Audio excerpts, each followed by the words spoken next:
Hey guys, how's it going? Hope you're doing well. Love ya. Caleb here, and gonna be reacting to this video, Norway's $1.4 trillion wealth fund that humiliates the world.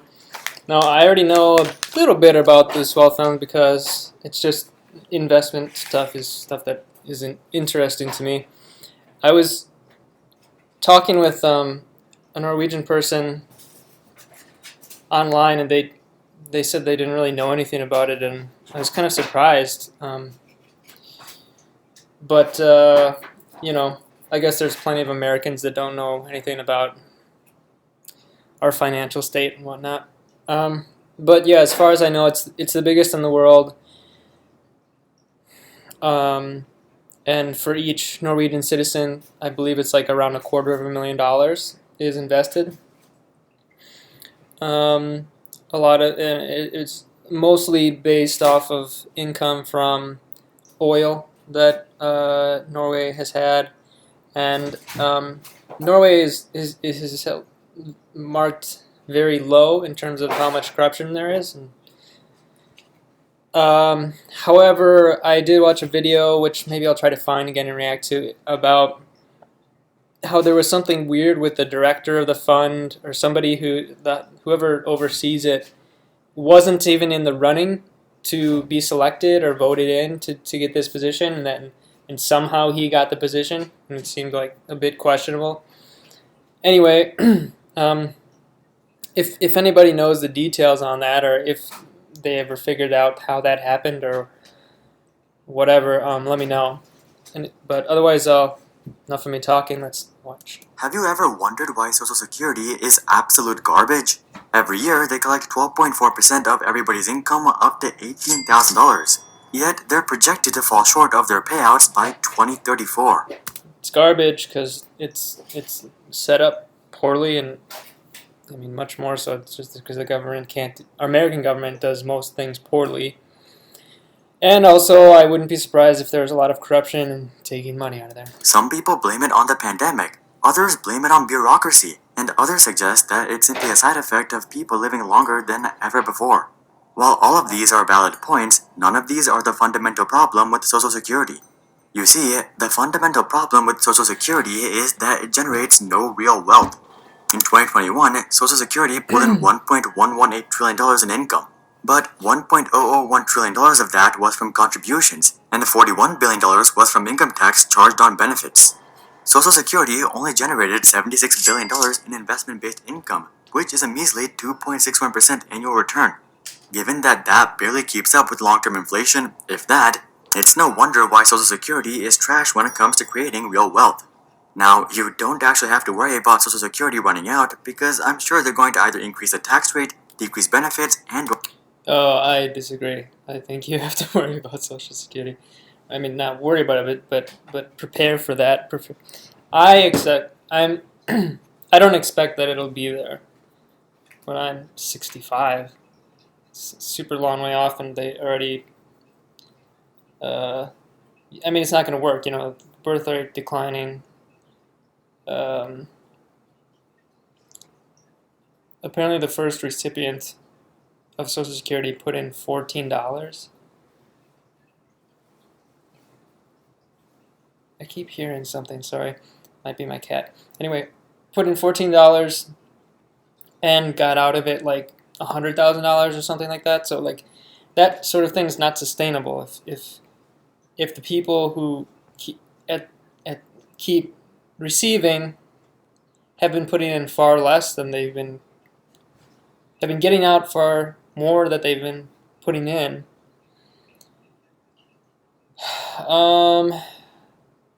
You know, it's going to cause it to run dry. And yeah, if it's not invested, that's just stupid. Anyway, I don't know, maybe they'll just reduce the amount of money that people will be getting from it. I don't know, but it's a mess and it's ridiculous, and I wish there was a way to opt out of it. I certainly would. Anyway. Or print money to make up the deficit. But what if there's a better solution? What if, instead of investing in low-yielding bonds, Social Security invested in the stock market, real estate, and energy, not just in the US, but into... Just in case anybody doesn't know, is watching, Social Security is money that Americans get when they turn 65 every month. It's not very much money, usually around like 1,000, maybe. I don't know. I don't know how much it is. 1,000, 1,500, 2,000 or something.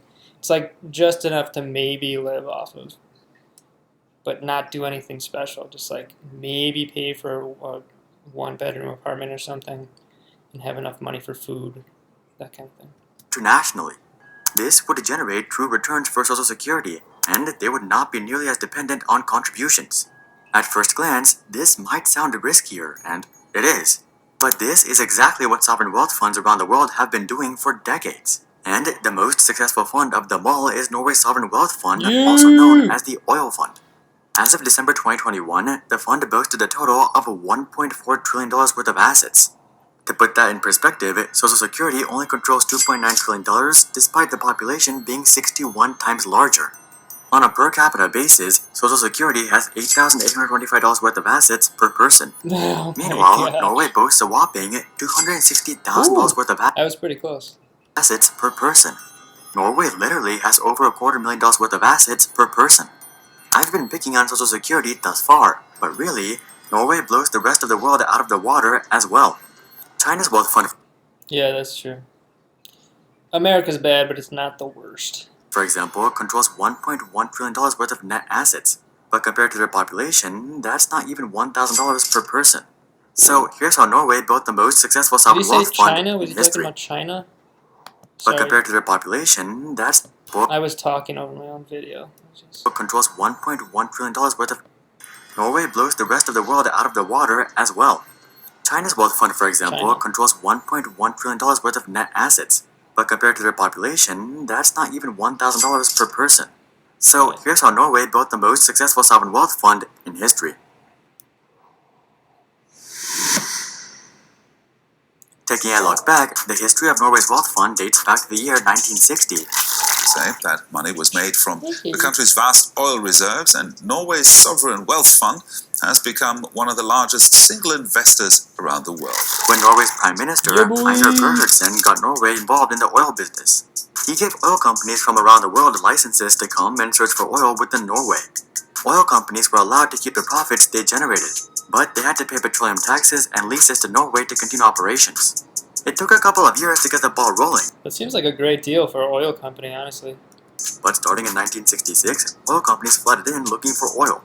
Within the next 4 years, they drilled 37 wells, and on the day before Christmas Eve in 1969, they struck oil in the North Sea in an oil field called Ekofisk. This turned out to be the largest oil field ever found at sea, and by 1971, oil production would begin.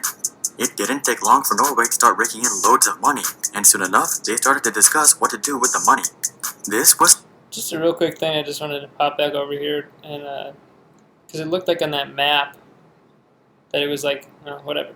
It looked like on the map it was just on the edge of the Norwegian sea rights next to England sea rights, so I'm kind of surprised there's nothing from that England found. Maybe they did, but maybe not as much. It's not a fast process by any means, as it would drag on for 12 years. But eventually in 1983, they came to a consensus.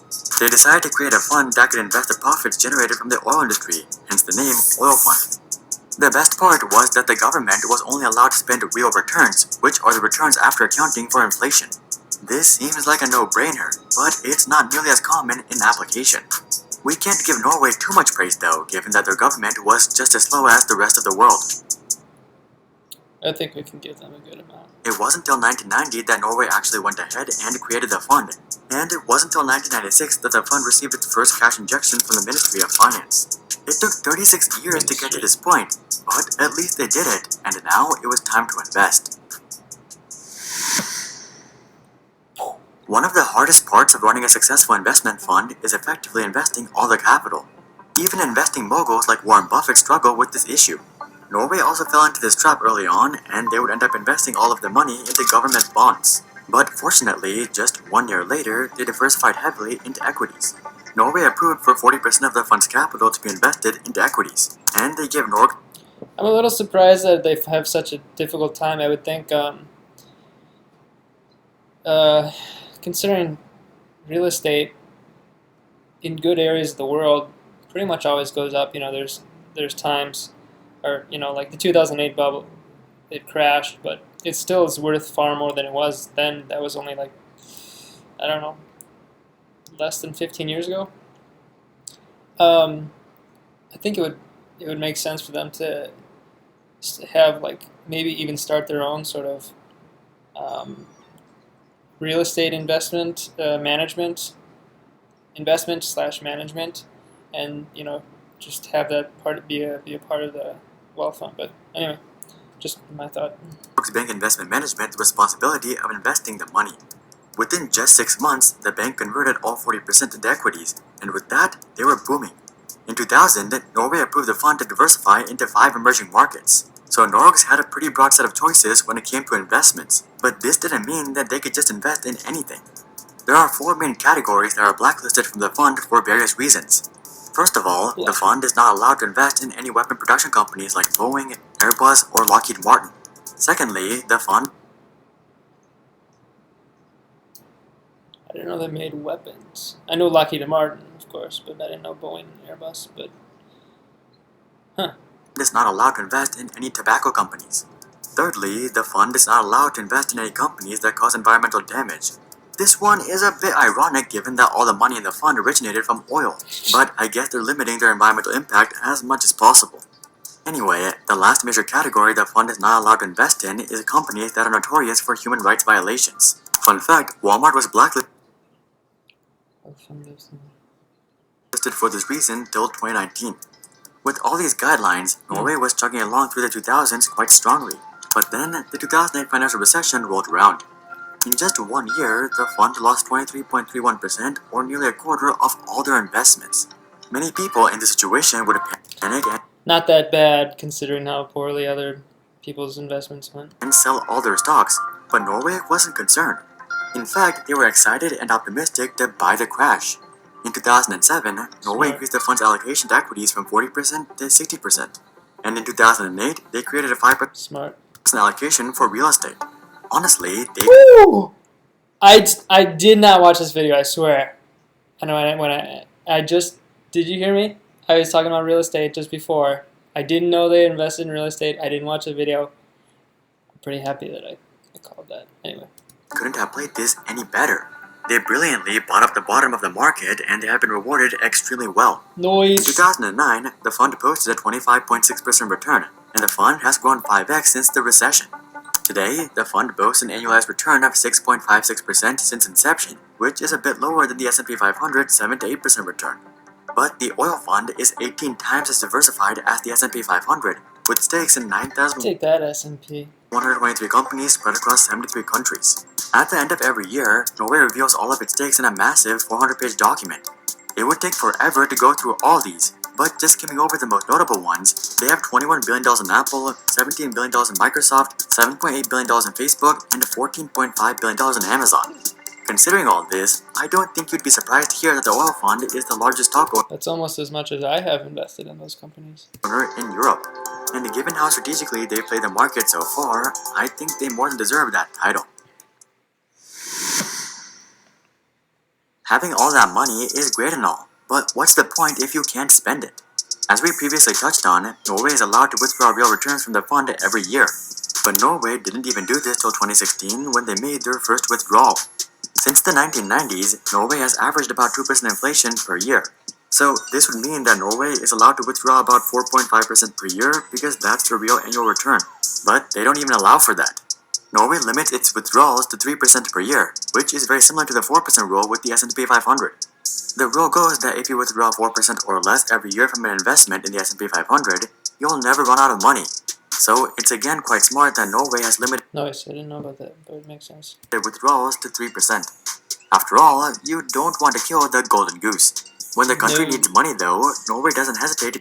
Is this did he say who this was before? Is this the Prime Minister of Norway? Take out the full 3%. In 2020, for example, Norway withdrew $37 billion from the fund to battle the pandemic. Anyway, looking forward, Norway predicts that the worst case scenario for the fund in 2030 is $455 billion, and that the best case scenario is $3.3 trillion. If the best case scenario plays out, the oil fund would overtake Social Security in assets in the second half of this decade. And at that rate, the fund would have $1 million per citizen by 2040. Having said that, there's no question that the oil fund is a massive success financially. But critics argue that the fund isn't nearly as successful when it comes to ethics. Probably the biggest criticism against the oil fund is that all of its contributions are derived from oil. But the truth is, if Norway didn't take advantage of the demand for oil, someone else would have filled the gap. Yeah, no kidding. And also, like,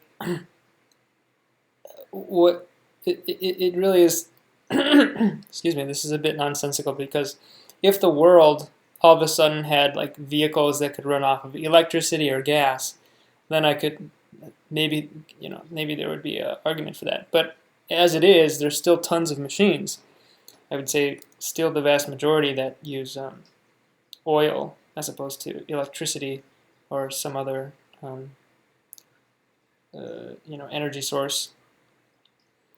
So until that changes, you got to keep the world running, So over the past 60 years, it simply wasn't feasible to produce renewable energy on such a large scale. So if Norway avoided oil, it's not like customers would have switched to renewable energy. They exactly what I just said, pretty much. would have just gone to Saudi Arabia or Canada for oil, and these countries have plenty of oil to make up for the disparity. So personally, I don't believe that Norway did anything unethical by leveraging its resources and the demand for oil. I agree. Another major criticism against the fund is that their ethical boundaries aren't enough.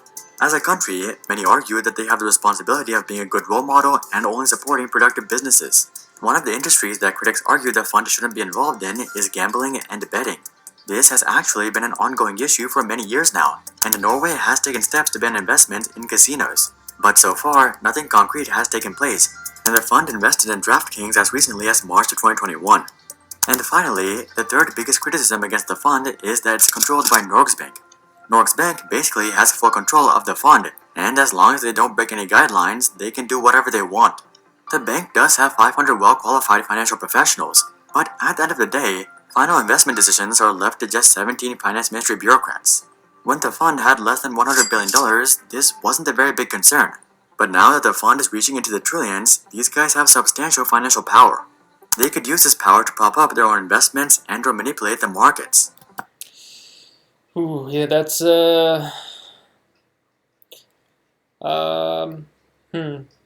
I would have audits over the investments very frequently, and maybe for anybody who's managing or has any connection to people that are managing the fund, have it be those people looked into or make their transactions public or something like that. I know that American legislators, I don't know if it's all of them, but a certain amount of them, I think Congress has to show their trades have to be public. I'm fairly certain. I don't know if Norway has something like that, but I would hope they would have rules against using the money to line their own pockets. I'm sure they do. Well, if not, they should. Aside from having a lot of power, many argue that these leaders aren't actually that great when it comes to investing, and that hiring better leaders would lead to far better returns. While all of these points are fair, I don't think you can complain too much given... Who would be better, though? I mean, would you just get some people who have like a long track record of investing? It's a bit... Yeah, I want to hear the answer to that question. And how well the fund is performing in comparison to the rest of the world. Given how successful the sovereign wealth fund has been for Norway, considering how many bad money managers there are, since they've actually continued to make the fund bigger and increase profit, that's a big plus. would it be possible to apply such a system to the US? Well, some states in the US already have a sovereign wealth fund, like Alaska. The Alaska Permanent Fund was created back in 1976, and similar to the oil fund, the Permanent Fund is made possible through oil revenue. As of 2021, the fund had $81.9 billion worth of assets, and they dispersed roughly $1,600 per year per resident. So clearly, such a concept is not foreign to the US. However, it would be quite difficult to create a national sovereign fund, especially if it was funded using new contributions and new taxes. Here's the thing, while such a program would be extremely helpful to people with bad spending habits and little to no investment, it's not all that helpful for disciplined savers and investors. At the end of the day, such a fund is just going to match the market, if that. So many would far prefer to just do that themselves. If such a fund was created though, it wouldn't be all that hard to manage logistically. For example, if half of Social Security's reserves were converted into a wealth fund, that would entail investing about $1.5 trillion. While that's a large amount, it's quite manageable within the financial world. After all, BlackRock has nearly $10 trillion under management. So creating such a fund would definitely be more of a political issue than a logistical issue.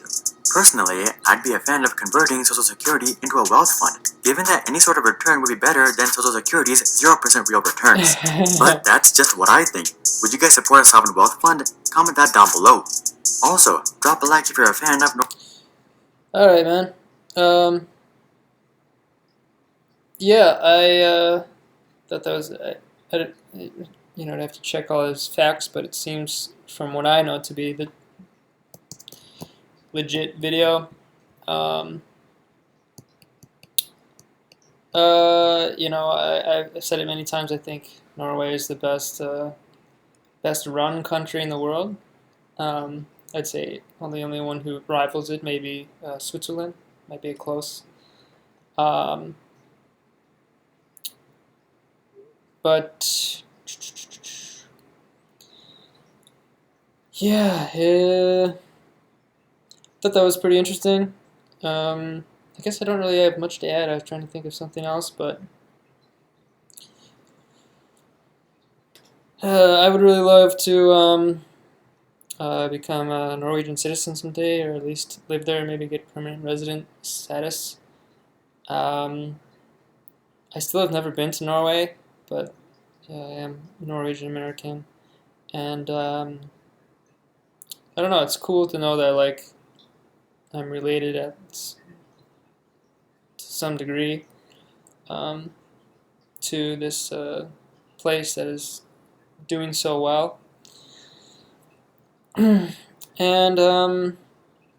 yeah, it's just my wife has a job that she loves here in America, and so maybe if we both get remote jobs, maybe we could move there. But I'll certainly visit sometime. So anyway, thank you guys for watching. Love ya. Have a good one. You can like, comment, and subscribe if you want to. I'd appreciate it. If not, that's cool. But yeah, let me know your opinions and thoughts. And I don't know. Again, if you know the details about the leadership of apparently he said that the bank oversees it. So I don't know. I guess I got to watch that video again. They said there was something weird with the person who got selected. It wasn't in the running. But if it's not even a public election, it's not even a government thing, then the company, I guess, can do whatever it wants. So I don't know. If you know the details about that, please let me know. Yeah, I don't know. Let me know if you think they could do something better or different. Or it's hard to criticize because it's been so successful. So hopefully they keep that up. And yeah, have a good one. Thanks.